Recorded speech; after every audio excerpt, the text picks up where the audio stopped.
오늘은 특별히 맥주 감사 주일로 드리는데요. 반년 동안 하나님께서 우리를 이끄시고 인도하시는 은혜 감사하는 시간입니다. 여러분의 삶에는 하나님의 어떤 은혜와 감사가 있습니까? 성경은 다른 경전과 달리 감사라는 말이 참 많이 나옵니다. 그래서 기독교를 감사의 종교다라고 이야기하고 있습니다. 감사란 은혜를 받은 자가 은혜를 베푼 자에게 마음을 다해서 그 고마움을 표현하는 것입니다. 그래서 마음과 정성을 다해서 입술로 혹은 행동으로 하나님께 감사하는 것이죠. 존 밀러라는 사람이 얼마나 행복한가는 그 사람의 감사에 달려 있다라고 이야기하고 있어요. 그러니까 행복의 깊이는 감사의 깊이와 비례한다라고 이야기합니다.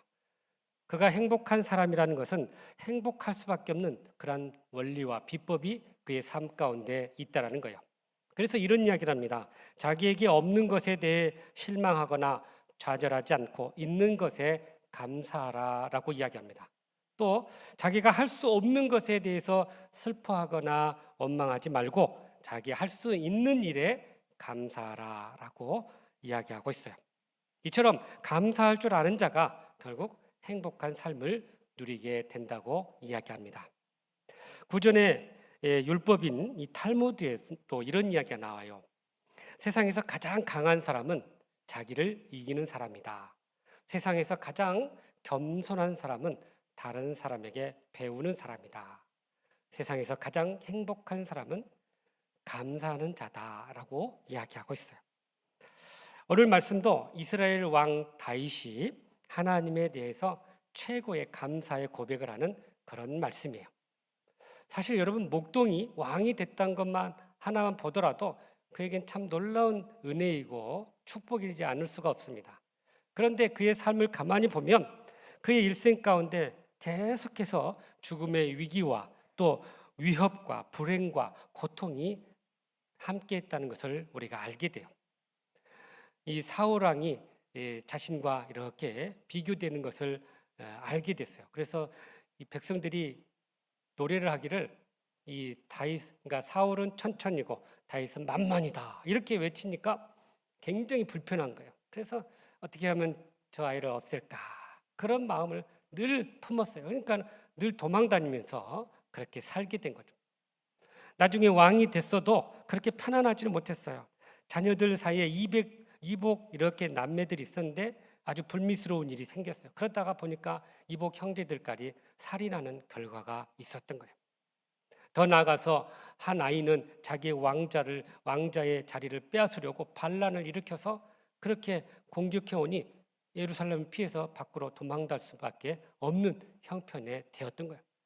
무엇보다도 충격적인 것은 자기의 그 오른팔 같은 신복들이 다 자기를 떠나 이 왕자의 편에 서게 된 것입니다. 그러니 얼마나 힘들고 고통스러웠겠어요. 심지어 자신도 자기의 부하의 아내를 취하였고 그로 인해서 그 부하를 죽이는 그런 삶도 있었던 거예요. 이렇게 다윗의 인생을 보면 참 파란만장한 그런 인생을 살았던 것을 보게 됩니다. 그럼에도 불구하고 그가 지난 자신의 상해를 이렇게 돌아보면서 오늘 본문에 보니까 참으로 감사의 고백을 하나님 앞에 올려드리는 것을 보게 됩니다. 여러분, 이 상담 치료 요법 중에 감사 요법이 있다고 합니다.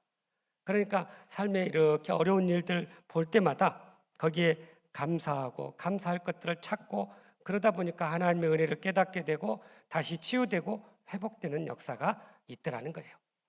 그래서 우리가 반년 동안 하나님 베푸신 은혜들을 기억하고 그 은택을 잊지 않고 어떻게 하면 최고의 감사를 올려드릴 수 있을 것인지 오늘 또 주시는 말씀을 통해 주님의 음성을 듣고 그렇게 순종함으로 감사하며 또 하나님께 영광 돌리는 저와 여러분 되기를 간절히 바랍니다. 먼저 우리 3절 말씀 같이 한번 읽어볼까요? 시작. 그가 내 모든 죄악을 사하시며 내 모든 병을 고치시며. 아멘. 아멘. 먼저 우리가 최고의 감사를 드려야 할 이유가 나오는데요. 오늘 말씀 상반절에 보면 우리의 모든 죄악을 사해 줬기 때문이다라고요. 여러분, 우리는 죄악으로 인해서 영원히 멸망당할 수밖에 없는 그런 존재들이었어요. 그런데 하나님께서 우리를 사랑하셔서 그의 아들 독생자 아들 예수 그리스도를 보내주시고 그분을 통해서 대속의 은혜를 허락해 주셨어요. 그래서 우리가 그것을 믿기만 하면 우리의 모든 죄가 용서받고 하나님의 자녀되고 천국의 놀라운 축복을 누리게 되었던 것입니다. 그러니까 지난날에 그 불신앙의 죄를 회개하고 예수님을 영접하게 되면 우리의 모든 죄가 용서받고 하나님의 자녀가 되고 영원한 생명을 얻고 천국의 삶을 누리게 되었다라는 사실이에요. 이것이 얼마나 큰 축복입니까? 그래서 예수님 만나고 그 큰 은혜를 경험한 사람들이 한결같이 고백하고 불렀던 찬양들이 있어요. 예를 들면 438장 내용은이 은총 입어 그래요. 한번 올려주세요. 같이 한번 불러볼까요? 내 영혼이 은총 입어 중한 죄짐 벗고 보니 슬픔 많은 이 세상도 천국으로 화도다. 할렐루야 찬양하세. 내 모든 죄 사함받고 주 예수와 동행하니 그 어디나 하늘나라. 아멘. 우리가 주님과 동행하면 그 어느 곳이 다 하늘나라다고 분명히 말씀하고 있어요. 또 찬송가 288장에 예수로 나의 구주 삼고도 있네요. 한번 불러보십시다. 예수를 나의 구주 삼고 성령과 피로써 거듭나니 이 세상에서 내 영혼이 하늘의 영광 누리도다. 이것이 나의 간증이요 이것이 나의 찬송일세. 나 사는 동안 끊임없이 구주를 찬송하리로다. 아멘. 예수 만난 분들이 한결같이 예수를 구주로 찬송하고 고백하는 것을 보게 됩니다. 그러므로 우리가 주님을 만나고 주님 안에서 영생의 그 기쁨을 누리고 하나님의 자녀되고 천국 백성 된 이 사건을 우리가 기억하고 감사하면서 우리 안에 정말 최고의 것으로 하나님 앞에 영광 돌리는 저와 여러분 되시기를 주님의 이름으로 축복합니다. 또한 3절 하반절에 보니까 우리의 죄뿐만 아니라 우리의 모든 병을 고쳐주셨다라고 이야기해요. 그래서 우리가 감사할 이유가 바로 여기에 있는 거예요. 여러분, 우리가 살다 보면 참 많은 질병과 고통 가운데 살아갈 때가 많습니다.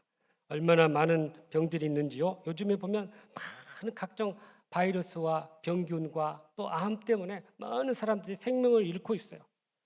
놀랍게도 이것이 남녀노소 빈부귀추 할 것 없이 누구에게나 예의 없이 찾아오고 있다는 거예요. 우리 교우들 중에도 안타깝게 대장암으로, 간암으로, 폐암으로, 담낭암으로 각종 암으로 고통 가운데 있는 분들이 있어요. 방사선 치료, 항암 치료 하면서 참 어려운 나날들을 보내고 있어요. 그러나 믿음으로 그것들을 이겨내고 있어요.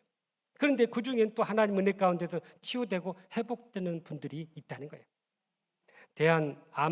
대한암의학협회 발표에 따르면요, 남자 4명 중에 2명은 암에 걸려서 1명은 암으로 죽고 여자 5명 중에 2명이 암에 걸려서 1명이 암으로 죽는다는 그런 연구 결과가 있어요.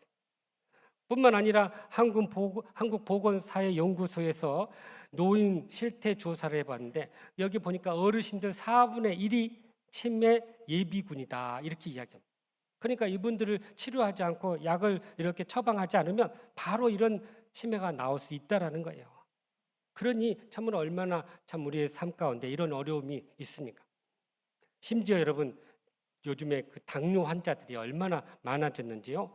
우리나라 성인 1,000만 명이 당뇨 증세와 이렇게 당뇨 경계선에 있다는 거예요. 아주 심각한 그런 상황에 노출되어 있어요.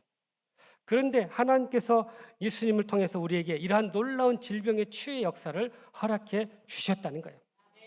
여러분, 이사야 53장 5절에 보면 예수님께서 십자가에 달리신 그 의미를 우리에게 말씀해 주는데 한번 읽어보실까요? 시작. 그가 찔림은 우리의 허물 때문이요 그가 상함은 우리의 죄악 때문이라. 그가 징계를 받음으로 우리는 평화를 누리고 그가 채찍에 맞음으로 우리는 나음을 받았도다. 아멘. 아멘. 제일 마지막에 그가 채찍에 맞음으로 우리가 나음을 받았다. 예수님께서 십자가에서 그 고통을 당하시면서 우리의 질병을 치유하시는 그런 길을 열어 놓으셨다는 거예요. 그러니까 우리 이 말씀을 의지하면서 우리가 기도하며 나아갈 때 우리를 통해서 놀라운 치유의 역사가 일어나게 될 줄로 믿습니다. 사실 예수님께서 제자들에게 짝을 지어서 이렇게 전도하러 파송을 하셨는데요. 그러면서 그들에게 두 가지 능력을 주셨어요. 하나는 귀신을 쫓는 능력을 주셨고 하나는 병 고침의 능력을 주셨어요. 그래서 그들이 복음을 전하는 곳에서 이 귀신의 역사를 물리치고 또 연약한 환우들을 치유하는 놀라운 역사들이 일어났던 거예요. 그러니까 믿음의 역사로, 믿음의 기도로 그렇게 놀라운 기적의 치유를 경험하게 되었던 것입니다. 여러분, 우리가 이렇게 살면서 참 여러 가지 인생의 어려운 문제로 또 스트레스 받으면서 참 병에 이렇게 걸려 힘들 때가 있어요. 그럴 때마다 여러분 꼭 기억하십시오. 예수님께서 이미 십자가에서 그 십자가의 죽음을 통해 우리의 모든 질병까지도 치유해 주셨다는 거야. 우리가 믿고 고백하고 선포하면 우리의 질병도 깨끗하게 치유될 줄로 믿습니다. 그래서 우리가 우리의 죄를 용서받고 우리의 질병까지 이렇게 치유해 주신 그 은혜를 생각할 때 우리는 최고의 감사를 하나님 앞에 올려드려야 할 줄로 믿습니다. 계속해서 우리 4절 말씀이네요. 시작. 내 생명을 파멸해서 속량하시고 인자와 긍휼로 관을 씌우시며. 아멘. 그런데 여러분, 우리가 이렇게 꼭 불치병으로만 죽는 게 아니었더라고요. 가만히 보니까 사고로 각종 재앙으로 또 이렇게 재해로 죽는 경우도 참 많네요.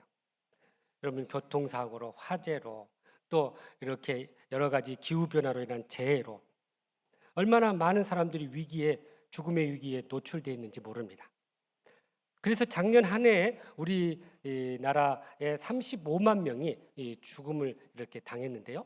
그 중에 반 이상이 바로 이런 질병과 사고로 죽었다는 거예요. 그러니까 우리 잠깐 우리 앞에 일어날 일이 어떤 것이 또 우리가 알지 못하고 대비하지 못하는 게 우리의 인생이라는 거예요. 몇 년 전에 헝가리 부다페스트 이 다부니 강에서 우리 한국인들이 탄 유람선이 침몰했는데요. 여기 참 안타까운 사연이 있더라고요. 이 부모님이 자녀들 키우느라고 고생하셔서 이 자녀들이 돈을 모아가지고 이렇게 효대 여행을 보내드렸는데 하필 그 배를 타가지고 거기서 침몰하면서 돌아가신 거예요. 그러니까 자녀들이 얼마나 마음이 무겁고 힘들겠어요. 차라리 안 보내드렸을 걸 그렇게 후회했다는 거예요. 최근에 여러분 우리가 알다시피 이태원 할레인데이 때 압사론에서 이 수많은 159명이라는 사람이 그렇게 죽음을 당했어요. 얼마 전에는 화성의 배터리 공장에서 이렇게 불이 나가지고 아까운 목숨이 23명이 또 죽음을 당했네요. 그런가 하면 지난 주간에 또 이 서울의 한 복판에 급발진 사고가 나가지고 이렇게 길에 걸어가는 사람들이 그것에 부딪혀서 9명의 목숨이 운명을 달리했어요. 여러분, 이러한 일들이 매일매일 뉴스와 신문에서 우리가 보고 있는 거예요. 우리하고 이렇게 관계 없어 보이지만 다 우리 주변에 일어나고 있다는 거예요. 그러니 여러분 우리가 이러한 상황 속에서 도대체 어떻게 살아야 될까요? 그런데 우리는 감사하게도 우리를 여기까지 인도하시는 에베네셀의 하나님, 또 우리와 지금 함께 하시는 임마누엘의 하나님, 또 우리의 모든 것을 미리 예비하시고 준비하신 여호와 이레 하나님께서 우리와 함께 하심으로 우리를 인도하시고 보호하고 계신다는 사실입니다. 그러니 우리가 이 모든 것들을 이겨내고 승리할 수 있는 거예요. 그래서 이사야 43장 2절에 이렇게 우리에게 말씀하시네요. 시작. 내가 물 가운데로 지날 때 내가 너와 함께 할 것이라. 강을 건널 때 물이 너를 침몰하지 못할 것이며 내가 불 가운데로 지날 때 타지도 아니할 것이요 불꽃이 너를 사르지도 못하리니. 아멘. 여러분 우리가 강을 건널 때도 물을 지날 때도 불을 가운데 지날 때도 하나님께서 우리와 함께 하시기 때문에 그것들이 우리를 상하지 못하게 하신다고 분명히 약속하고 있어요.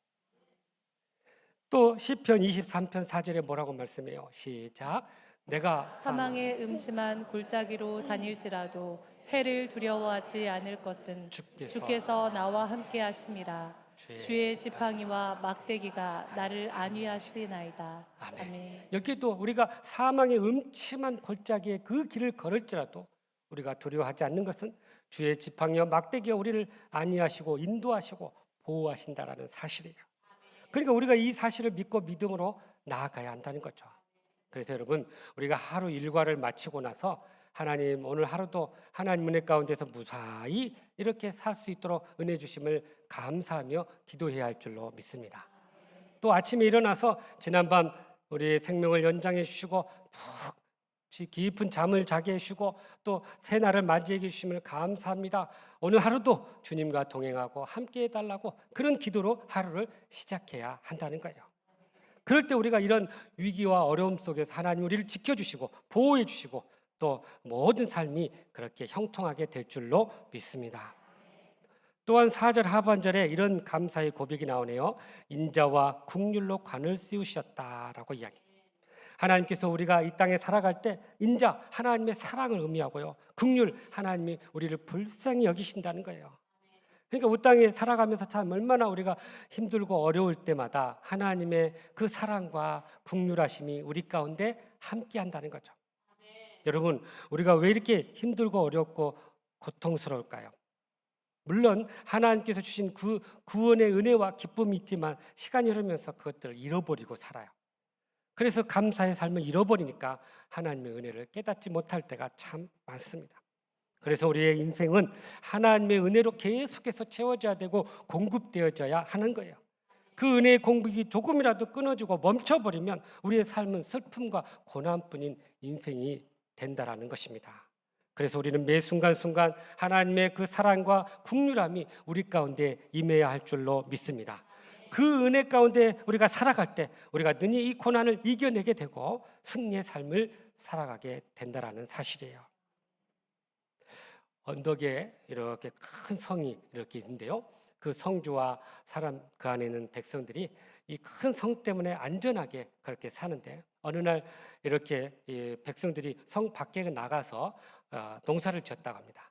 그래서 농사를 지을 때마다 이 성주가 군사를 이렇게 보내가지고 그 농사 짓는데 옆에서 이렇게 그들을 보호하는 역할을 했대요.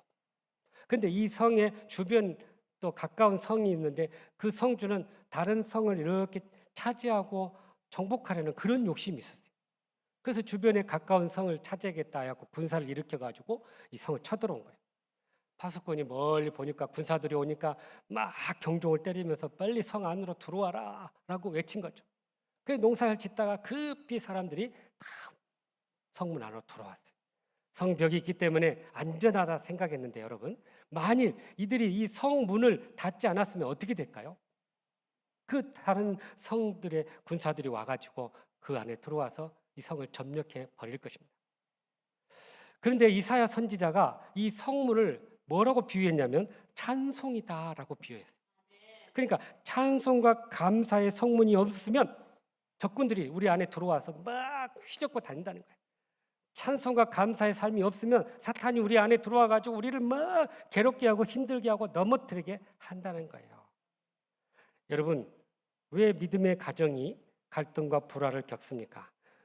왜 구원의 방주인 교회가 갈등과 불화를 얻고 있습니까?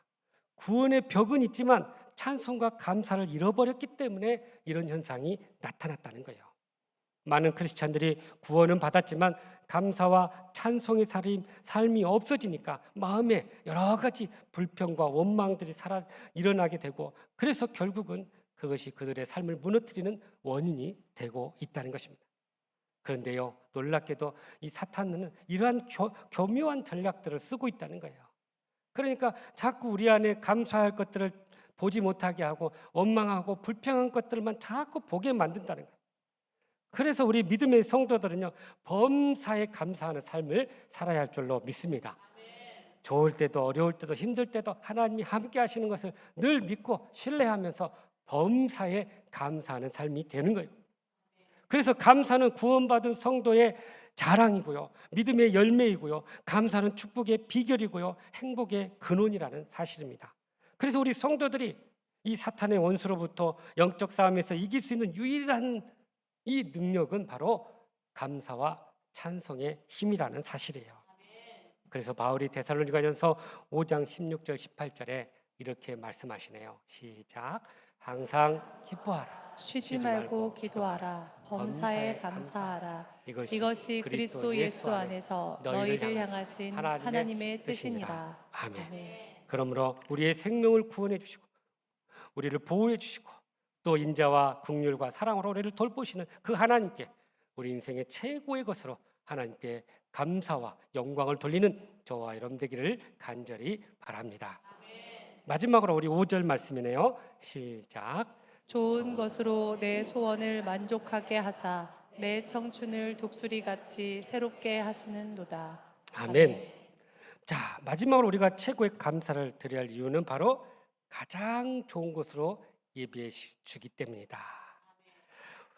여러분 여기 보니까 소원이라는 단어가 나오네요. 이게 언어로 보니까 단장하다, 꾸미다라는 이 동사의 명사형에서 나왔더라고요. 근데 이게 뭐냐면 여인들의 몸을 꾸밀 때 장식하다 그런 의미예요. 그러니까 우리의 삶 속에서 이렇게 이제 우리의 삶에 꾸밀 때처럼 우리의 몸에 우리의 생활에 꾸밀 수 있는 것들을 소원으로 비유를 했어요. 그러니까 문자적으로 보면 하나님이 모든 이 아름다운 장식으로 우리의 특히 그의 백성들, 그의 자녀들에게 그들의 소원을 들어주면서 그 몸에 놀라운 그런 기적의 또 기도의 응답들을 이렇게 달게 해줬다는 거죠. 그래서 이 소원은요, 우리가 필요한 모든 것 요구들에 대한 하나님의 풍성한 은혜, 응답도 있고요. 또 그 이상의 하나님께서 특별한 것을 또 우리에게 예비해 놓으셨다는 거예요. 그래서 여러분, 하나님은 당신의 뜻 가운데서 우리에게 소원을 품게 하시고 그걸 통해서 하나님께서 놀라운 기적의 응답을 이루어 주신다는 거죠. 이런 소원에 관련된 성경 말씀 몇 구절이 있는데요. 빌립보서 2장 13절 한번 읽어보죠. 시작. 너희 안에서 행하시는 이는 하나님이시니 자기의 기쁘신 뜻을 위하여 너희에게 소원을 두고 행하게 하시나니. 네, 그렇죠. 우리의 기쁘신 뜻을 위해서 우리에게 소원을 두게 하신다. 그리고 소원을 이루어 주신다는 거예요. 시편 37편 4절도 마찬가지예요. 시작. 또 여호와를 기뻐하라. 그가 내 마음의 소원을 내게 이루어 주시리로다. 아멘. 아멘. 우리가 하나님을 기쁘게 해드리면 하나님께서 우리의 소원을 이루어 주신다라고 약속해요. 또 세 번째 시편 145편 19절입니다. 시작. 그는 자기를 경외하는 자들의 소원을 이루시며 또 그들의 부르짖음을 들으사 구원하시리로다. 아멘. 아멘. 자, 여기 뭐라고 하냐면 하나님을 경외하는 자들의 소원을 이루어 주신다 그래요. 하나님을 경외한다는 게 뭐예요? 하나님을 내 인생의 주인으로 목자로 아버지로 섬기면서 그분의 뜻대로 살아갈 때 하나님께서 우리의 소원을 이루어 주신다라고 말씀해 주고 있습니다. 그런데 여러분, 오늘 본문에서 이 저자인 다윗이 말하고자 한 것은 사실 이 내 소원에 무게가 있는 게 아니라 그 뒤에 나오는 좋은 것에 초점이 있다라는 사실입니다. 그러니까 우리의 소원을 이루어지는 게 목적이 아니라 그 뒤에 나오는 좋은 것이 사실은 더 중요하다는 거예요. 하나님께서 우리에게 우리의 소원을 들어주시는데 그거보다도 하나님께서 내게 가장 좋은 것으로 응답하신다는 거예요. 거기에 바로 놀라운 은혜가 있는 거예요. 우리가 바라고 원하는 것을 이렇게 소원하며 기도할 때가 있죠. 그러나 때로는 그것이 하나님 보시기에 이 시기상조다. 또 그것이 우리에게 유익이 되지 않는다 할 때는 하나님께서 이것을 유보시키셔. 더 기다리게 하셔. 그래서 우리의 소원보다 더 앞선 것은 하나님께서 우리에게 유익하냐, 우리에게 정말 필요하냐 이것을 보고 하나님이 응답해 주신다는 거예요. 그러니까 우리가 다 구한다 해서 다 응답받는 게 아니라 우리의 소원보다도 하나님 입장에서 우리에게 뭐가 가장 좋은 건가, 뭐가 더 중요한 건가 그것을 아시고 하나님이 응답해 주신다는 거예요. 여러분, 예를 들면 미국에는 총기를 자유롭게 소지하잖아요. 어린아이가 아버지께 아버지 나 총 갖고 싶어요 그랬는데 어떤 아버지가 그 아이에게 총을 주겠어요? 위험하기 때문에 그건 전혀 그에게 유익이 되지 않기 때문에 주지 않는 거예요. 어떤 분은 이렇게 기도하는 분도 있어요. 하나님, 제게 돈을 좀 많이 주십시오. 그러면 건축 헌금도 하고 선교사님도 돕고 또 주님 위해 쓰겠어요. 여러분, 이런 기도 응답해 주실까요? 안 할까요? 이렇게 믿음이 없으세요. 응답해 주신다고 믿으셔요. 그런데 제가 생각하기에는 별로 응답 안 해주실 것 같아요. 우리가 주어진 상황에서 우리가 힘이 있을 때 열심히 일하고 또 땀 흘리고 노력하면 하나님께서 그것으로 채워주시는데, 일확천금을 막 바라고 그렇게 뭔가를 요청한다면 그것이 정말 하나님의 기쁨이 될 수 없다는 거예요. 그래서 우리가 뭔가를 받으려면요, 우리의 영적인 그릇, 믿음의 그릇을 키워야 돼요. 그래야 하나님께서 채워주셔요. 근데 많은 경우에 그것을 안 키우고 그냥 단순히 내 문제만 해결하려고 구하다 보니 이런 응답이 잘 이루어지지 않는다는 거죠. 그래서 때때로 우리의 기도와 또 우리의 소원이 다른 응답으로 이루어질 때가 있는데, 그럼 여러분 기억하십시오. 그것은 우리에게 가장 좋은 것으로 가장 좋은 때에 주시기 위한 하나님의 방법이라는 사실이에요. 일본의 유명한 기독교 지도자인 우찌무라 간조 목사님이 이런 기도를 했어요. 아버지께서 저희 기도를 다 들어주시는 것은 좋은 일입니다. 그러나 아버지 뜻에 따라 인도되는 것이 더 좋은 일입니다. 저희 스스로가 선악을 결정하게 내버려 두지 마옵소서. 그것이 병이든 굶주림이든 헐벗음이든 아버지께서 하시는 일은 모두 다 선임을 알게 하소서. 그러니까 하나님께서 하시는 일들은 선한데, 그것이 혹시 굶주림이든 또 우리에게 여러 가지 어려움이 온다 할지라도 그것은 우리에게 유익을 주신 하나님의 뜻이 있다는 거예요. 그러니 지금 당장 응답이 없다고 해서, 지금 당장 어려움이 있다고 해서 우리가 낙심하지 말고 하나님께서 가장 좋은 때에 가장 좋은 것으로 응답하시는 이 사실을 믿고 믿음으로 승리할 수 있기를 간절히 바랍니다. 한 권사님이 만두를 만들어서 식당에서 이렇게 파는 그런 직업을 가지셨어요. 이분의 기쁨은 만두를 맛있게 만들어 가지고 손님들을 이렇게 손님들을 대접하는데 손님들이 그것을 기쁘게 먹는 것이 가장 큰 행복이었다고 합니다. 그래서 손님들 올 때마다 마치 예수님을 대접하는 마음으로 그렇게 정성껏 좋은 재료로 만두를 만들어서 팔았어요. 한 번은 시집간 딸이 이렇게 가게에 왔는데, 그 딸이 온다고 해서 정말 또 그 사랑하는 마음으로 정성껏 만두를 빚어서 만들어 갖고 이렇게 내어놨어요. 그런데 이 딸아이 말 한마디에 마음이 상해버렸어요. 딸이 뭐라고 했냐면, 엄마, 남은 것으로 한 거예요? 그런 거예요. 그러니까 쓰다 남은 재료로 한 거 아니냐, 이걸 이제 말한 거죠. 엄마가 엄청나게 충격받았어요. 내가 너를 얼마나 사랑하는데 그런 말밖에 할 수 없니? 그런데 가만히 자기가 생각해 보니까 자기의 모습을 이렇게 보게 됐어요. 하나님께서 자신에게 주신 것이 참 그렇게 좋고 아름답고 풍성한 것을 주셨는데, 그것을 믿지 못하고 불평하고 원망하고 투정 부리고 그 모습을 이 딸을 통해서 보게 된 거예요. 아, 내가 바로 쟤였구나. 하나님 앞에서 내가 저런 사람이었구나. 그것을 깨닫고 회개하게 됐다는 거예요. 여러분, 하나님께서 우리 자녀된 우리에게 그냥 찌꺼기나 남은 그런 것으로 우리를 주시진 않아요. 여러분, 우리가 알다시피 가장 아끼고 사랑한 독생자 아들을 이미 우리를 위해서 내어주셨는데 그보다 더 좋은 것으로 우리를 갚아주기를 원하신다는 사실입니다. 그래서 마태복음 7장 11절에 이렇게 말씀하시네요. 시작. 너희가 악한 자라도 좋은 것으로 자식에게 줄 줄 알거든. 하물며 하늘에 계신 너희 아버지께서 구하는 자에게 좋은 것으로 주시지 않겠느냐. 아멘. 아멘. 구하는 자에게 좋은 것으로 주지 않겠느냐. 그의 가장 소중한 아들 예수님을 내어주셨는데 그보다 더 가장 소중한 것이 어디 있겠어요. 그런 놀라운 은혜를 주셨는데 더 좋은 것으로 우리에게 주시겠다고 분명히 약속하고 있어요. 그러므로 우리가 항상 가장 좋은 것으로 우리를 기쁘게 해드리고 만족해 하시는 그 하나님께 감사하며 영광 돌리는 우리의 삶이 되어야 할 줄로 믿습니다. 사랑하는 성도 여러분, 맥주 감사절을 맞이하면서 여러분에게는 어떤 은혜와 감사가 있습니까? 그렇게 하나님의 은혜를 깨닫고 최고의 감사를 드리기 위해서 오늘 주신 말씀처럼 먼저 우리의 모든 죄악을 용서해 주시고 우리의 모든 질병을 치료해 주신 그 은혜에 감사할 수 있기를 간절히 바랍니다.